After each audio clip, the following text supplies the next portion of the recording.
మనతో పాటు Congress senior leader Siddipet DCC ex chairman Chandrashekar Chari కూడా ఉన్నారు. ఒకసారి మాట్లాడదాము. నమస్తే అండి. నమస్కారం అండి. సో చెప్పండి, ఇప్పుడు డీసీసీ పదవులన్నీ రేవంత్ రెడ్డి గారి తెలిసిన వ్యక్తులకే వచ్చినాయని చెప్పేసి పెద్ద ఎత్తున కూడా అంటే కొంతమంది ప్రచారం చేస్తూ ఉన్నారు. దాని గురించి ఏం చెప్తారు?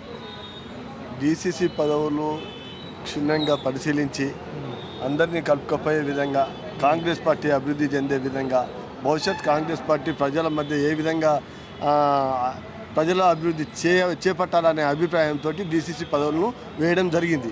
అందులో ఎలాంటి అవకతవకలు జరగలేదు. ఎవరు ఇష్టం వచ్చిన మనుషులను వాళ్ళే ఏం వేయలేదు. ఎక్కడైతే ఆ జిల్లాలో ఉన్నటువంటి ప్రజలను అనుసరించి మరి ఈ నాయకుడు పనికొస్తాడు అని చెప్పి ఆలోచన చేసి ఆ నాయకులకు మాత్రమే ఇవ్వడం జరిగింది. అందులో బీసీ, ఎస్సీ, ఎస్టీలకు అందరికీ కలుపుకొని ఇవ్వడం జరిగింది. కాబట్టి ఆయన ఎలాంటి స్వార్థపూరితంగా మాత్రం డిక్లేర్ చేయలేదు. అందరికీ ఉపయోగపడే విధంగా డిక్లేర్ చేసిండు. ఇప్పుడు నడుస్తున్న అంశము బీసీ రిజర్వేషన్లది నడుస్తాం. సర్పంచ్ ఎలక్షన్లో కూడా దాదాపు తగ్గించేసి మొత్తము 23 బీఆర్ఎస్ పార్టీ వాళ్ళు అప్పుడే ఇస్తే ఇంకా దాన్ని తగ్గించేసి 17కు తగ్గించేసి మొత్తము ఇంకా నామినేషన్లు వేయకుండా కూడా ఎక్కడికక్కడ అడ్డుకుంటూ ఉన్నారని చెప్పేసి కూడా విమర్శలు వస్తూ ఉన్నాయి. మొన్న నల్గొండలో మనం జరిగిన ఇన్సిడెంట్ కూడా చూసాం. మనం ఏం చెప్తారు? యాక్చువల్గా ఎదుటి వాళ్ళని మేము అడ్డుకోవడం అనేది లేదు.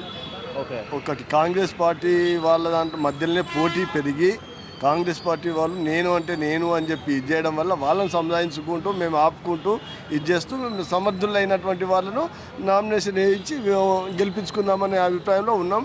కాంగ్రెస్ పార్టీ ఘన విజయం సాధిస్తుంది. సర్పంచులు అత్యధిక స్థానంలో వస్తుంది. బీఆర్ఎస్ అనేది 0. బీఆర్ఎస్ పార్టీ సింబల్ సంబంధం లేదు కదా. ఇది సింబల్ లేకున్నా కాంగ్రెస్ పార్టీ పేరు మీద ఎందుకోసం అంటే కాంగ్రెస్ పార్టీ ఇచ్చినటువంటి మాట, రేవంత్ రెడ్డి ఇచ్చినటువంటి మాట పథకాల గురించి ఖచ్చితంగా ప్రజలకు అందినాయి. ఆనాడు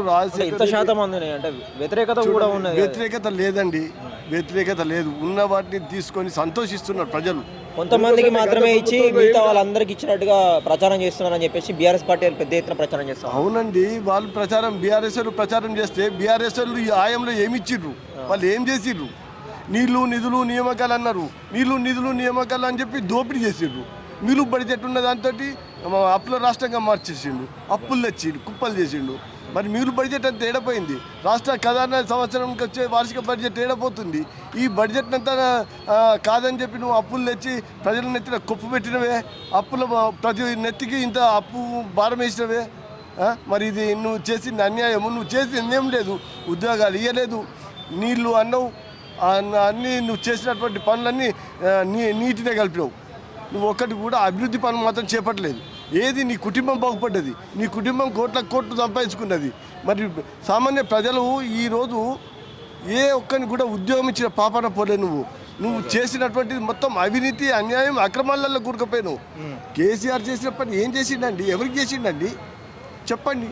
సామాన్యులు ఎవరు బాగుపడ్డారు? బీసీలు ఎవరు బాగుపడ్డారు? ఏ ఒక్క వ్యక్తి రోడ్డు మీద ఆయన చేసేటువంటి పనులను ప్రశ్నించే అంత హక్కు ఏ ప్రజలకన్నా ఉండేనా? స్వతంత్రాన్ని లాక్కున్నాడు. ప్రజాస్వామ్యమేనా ఇది? ఆయన చేసినటువంటి దాంట్లో ప్రజాస్వామ్యం ఉన్నదా? ప్రజల స్వతంత్రాన్ని వాళ్ళు లాక్కున్నారే. మరి ప్రజలకు మాట్లాడే స్వేచ్ఛనియలే. ఇలా రేవంత్ రెడ్డి గారు ముఖ్యమంత్రిగా ఉండి ప్రజలు ఎవరు ఏం మాట్లాడినా మాట్లాడండి అని చెప్పి ధర్నా చెక్ ఓపెన్ చేసి ధర్నా చేసుకోండి, మీ ధర్నా రూపంలో మాకు తెలియజేయండి అని చెప్పి ఆయన ఓపెన్గా చెప్తుంటే, మరి నువ్వు ముఖ్యమంత్రిగా ఉన్నప్పుడు నువ్వు ఆ ధర్నా చౌక్ని ఎందుకు క్లోజ్ చేసినావు? ఎందుకు బయట ఒక వ్యక్తిని మాట్లాడనీయలేదు? మరి మాట్లాడిన వాళ్ళని ఎందుకు పోలీసుల ద్వారా అరెస్ట్ చేయించడం? అది స్వతంత్రమా? ఇప్పుడు ఇచ్చింది రేవంత్ రెడ్డి గారు ఇచ్చేది స్వతంత్రం. ప్రతి ఒక్కరూ మాట్లాడే హక్కునిచ్చిండు. మాట్లాడండి, తప్పులు జరిగితే వాళ్ళని లేవనెత్తండి, మమ్మల్ని అడగండి, ప్రశ్నించండి అని చెప్పి రేవంత్ రెడ్డి గారు అంటున్నారు. మరి ధర్నా చౌకండి నిరుద్యోగులు కూడా మరి ఏదో ఏడాదికి 2 లక్షల ఉద్యోగాలు ఇస్తామని చెప్పేసి ఇప్పటివరకు నోటిఫికేషన్ వేయాలని చెప్పేసి కాంగ్రెస్ బీఆర్ఎస్ హయాంలో ఇచ్చిన నోటిఫికేషనే వాడు నియామకాలు ఇచ్చి వీళ్ళు మేము ఇచ్చినామని చెప్పుకుంటా తిరుగుతూ ఉన్నారని చెప్పేసి పెద్ద ఎత్తున కూడా నిరుద్యోగులు కూడా తిడుతూ ఉన్నారు. చూడండి, ఒకటే వాళ్ళు 10 సంవత్సరాలలో చేయండి, మేము 2 సంవత్సరాల్లో ఒకటి చేసుకుంటూ ముందుకెళ్తున్న తరుణంలో ఎవరో అన్నారు అని చెప్పి దాన్ని లేవనెత్తడం కరెక్ట్ కాదు. వచ్చిన వాళ్ళు, ఉద్యోగాలు వచ్చిన వాళ్ళు, మా కాంగ్రెస్ పార్టీతో లబ్ధి పొందిన వాళ్ళు అందరూ ఆనందంగా ఉన్నారు. ప్రజలు సంతోషంగా ఉన్నారు. గత ప్రభుత్వ పాలన కంటే ఈ ప్రభుత్వ పాలన బాగుంది. కాంగ్రెస్ పార్టీ పాలనే బెస్ట్. ఇక ముందు కూడా ఇంకో 10 సంవత్సరాలు కూడా కాంగ్రెస్ పార్టీ పాలన. మరి ధర్నాలు ఎందుకు చేస్తూ ఉన్నారు నిరుద్యోగులు? అవునండి, గత ప్రభుత్వంలో చేసినటువంటి దాన్ని లేవనెత్తి ప్రభుత్వానికి తెలియజేస్తున్నారు, నిరసన తెలియజేస్తున్నారు. గత ప్రభుత్వం వాళ్ళు వేశారు కదా నోటిఫికేషన్, వాళ్ళు వేసిన అవునండి. ఇప్పుడు ఏడాదికి 2 లక్షల ఉద్యోగాల గురించి అడుగుతున్నాం మేము. వాళ్ళు అడుగుతున్నారు ఏడాదికి టైం వాడు అప్పులన్నీ మొత్తం అప్పులు రాష్ట్రంగా మార్చింది కదా, కొంచెం తీరుతూ వస్తుంది కదా. అందరికీ కూడా కావాల్సినటువంటి పారితోషికాలు చెల్లించాలి కదా. బటన్ పడతాయి కదా ప్రభుత్వం మీద. బటన్ పడకుండా ఏ విధంగా ఉద్యోగాలు ఇవ్వాలి ఏం సంగతి అనుకుంటూ ఆలోచిస్తూ ఉద్యోగాలు ఇస్తుండు, నోటిఫికేషన్ వేసింది అమలు చేస్తుండు. అది రేవంత్ రెడ్డి గారి ప్రభుత్వం, కాంగ్రెస్ పార్టీ ప్రభుత్వం చేస్తుంది, ప్రజలకు మేలు చేస్తుంది. ఏ ఒక్కరికి కూడా అన్యాయం చేస్తలేదు.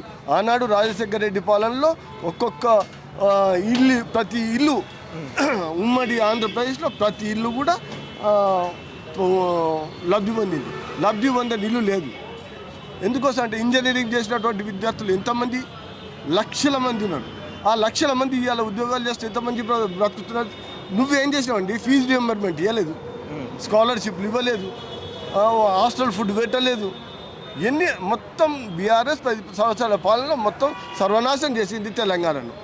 మరి బడ్జెట్ లేదనుకుంటూనే ఇప్పుడు మళ్ళీ లియో మెస్సీని తీసుకొచ్చి ఫుట్బాల్ ఆడతారని చెప్పేసి కూడా విమర్శలు వస్తూ ఉన్నాయి. అంటే ఏంటి, ఎందుకు పెడతా ఉన్నారని చెప్పేసి బ్రాండ్ అంబాసిడర్. దానికోసం నేను క్షుణ్ణంగా చెప్పలేనండి. దాని విషయంగా నాకు పూర్తి అవగాహన లేదు. అవగాహన ఉన్నదాని మీద నేను మాట్లాడగలుగుతాను. మరి బీసీ రిజర్వేషన్ల గురించి మరి కాంగ్రెస్ పార్టీ వెనక్కు తగ్గింది, కావాలనే బీసీలను మోసం చేసింది, పచ్చి మోసము. ఎందుకు కొట్లాడలేదు బీజేపీలో అని చెప్పేసి 90 షెడ్యూల్ ఎందుకు పెట్టేయలేదు, ఎందుకు కోర్టు విచారణ కాకముందుకే ఇంకా సర్పంచ్ ఎలక్షన్లో పోతుందని చెప్పేసి కూడా విమర్శలు చెప్తారు. దానికోసం బీసీలందరూ కూడా మాట్లాడతారు. ముఖ్యమంత్రి గారితో మాట్లాడి ఒక విధమైనటువంటి అందరి బీసీలకు న్యాయం జరిగే విధంగా ఇది కూర్చొని మాట్లాడుకొని సెట్ చేస్తామండి. అది ముఖ్యమంత్రి గారు సెట్ చేస్తా అన్నారు. నల్గొండ ఇష్యూ గురించి ఏం చెప్తారు మీరు? చూశారు కదా, స్వయంగా వార్తలు కూడా వచ్చాయి కదా. నల్గొండ ఇష్యూ అది మాకు సంబంధం లేదు. యాక్చువల్గా కాంగ్రెస్ పార్టీ తోటి కోమటిరెడ్డి వెంకటరెడ్డి సంబంధించిన అనుచరులే ఇబ్బంది పెట్టారు అని చెప్పేసి నామినేషన్ వేయకుండా అడ్డుగా కిడ్నాప్ చేసిన దీన్ని ఎట్లా చెప్తారు మీరు? అది కరెక్ట్గా కాదు.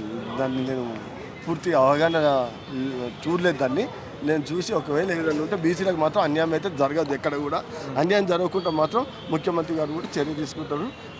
బీసీలకు అందరికి కూడా ఖచ్చితంగా మేలు జరుగుతుంది. ఇప్పుడు ఏం డీసీసీ వాళ్ళకి ఏం చెప్పారు ఇప్పుడు జరిగిన సమీక్షలో? డీసీసీ వాళ్ళకు సూచనలు ఇచ్చారు. మొత్తం మీరు ఏదైతే డీసీసీ బాధ్యతలు చేపట్టినో ఆ బాధ్యతలను కరెక్ట్గా పాలించి అందరూ కూడా ప్రజల మధ్యకు వెళ్ళి బూత్ స్థాయి నుంచి జిల్లా స్థాయి వరకు అందరూ నాయకత్వం, ఎవరైతే జడ్పీటీసీ ఉంటారు, ఎంపీటీసీ ఉంటారు, ఎమ్మెల్యే ఉంటారు, సర్పంచ్ ఉంటారు, అందరినీ కూడా కలుపుకపోయి ఎలాంటి గ్రూపులు లేకుండా కాంగ్రెస్ పార్టీ అభివృద్ధి చెందే విధంగా, ప్రజలకు మంచి మేలు జరిగే విధంగా మీరు ప్రజల్లోకి వెళ్ళాలని చెప్పి సూచన చేశారు. చివరిగా అదే ఇందిరమ్మ చీరల పేరుతోని కేవలం ఓట్ల కోసమే, సర్పంచ్ ఎలక్షన్ ఓట్ల కోసమే ఇచ్చారని చెప్పేసి, అది కూడా ఇప్పుడు ఎలక్షన్ వస్తుందని చెప్పేసి ఇచ్చారని చెప్పేసి చెప్తా ఉన్నాను. లేదండి, ఇందిరమ్మ చీరలు అనేది ఓట్ల కోసం ఇచ్చింది కాదు. ఇందిరమ్మ అనేది గరీబీ హటావు అని చెప్పి, రోటీ కప్డా ఆర్ మకాన్ అని చెప్పి, ఇల్లు ఉండాలి, బట్టలు ఉండాలి, మంచి అందరూ అభివృద్ధి చెందాలి, మంచి ఇంట్లో మంచి ఆనందంగా ఉండాలి కుటుంబ సభ్యులతో అని చెప్పే ఉద్దేశం అప్పుడు ఇందిరాగాంధీ ఇచ్చినటువంటి నిదానం.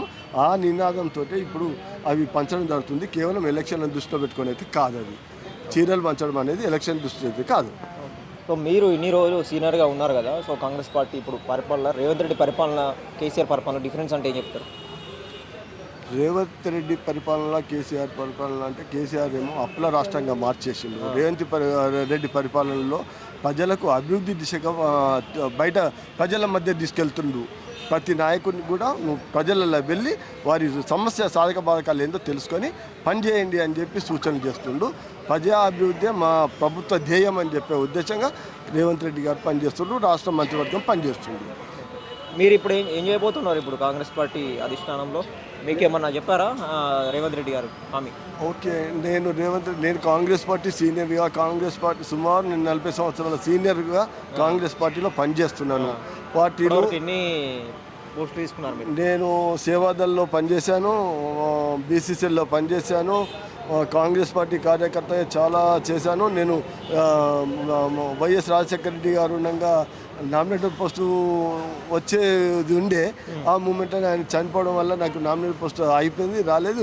మరి ఇప్పుడు రేవంత్ రెడ్డి గారి పీరియడ్లో నాకు నామినేటెడ్ పోస్టులో నియమిస్తారని చెప్పి ఆశాభావాన్ని నేను వ్యక్తం చేస్తున్నా. ఖచ్చితంగా నాకు రేవంత్ రెడ్డి గారు సీనియర్లను గుర్తించి ఖచ్చితంగా సీనియర్లను ముందుకు తీసుకెళ్ళి వారికి ఆ స్థానం సక్రమంగా కల్పిస్తారని చెప్పి ఆశాభావాన్ని నేను వ్యక్తం చేస్తున్నాను. కలిసారా రేవంత్ రెడ్డి గారు కలిసాము, చెప్పాము.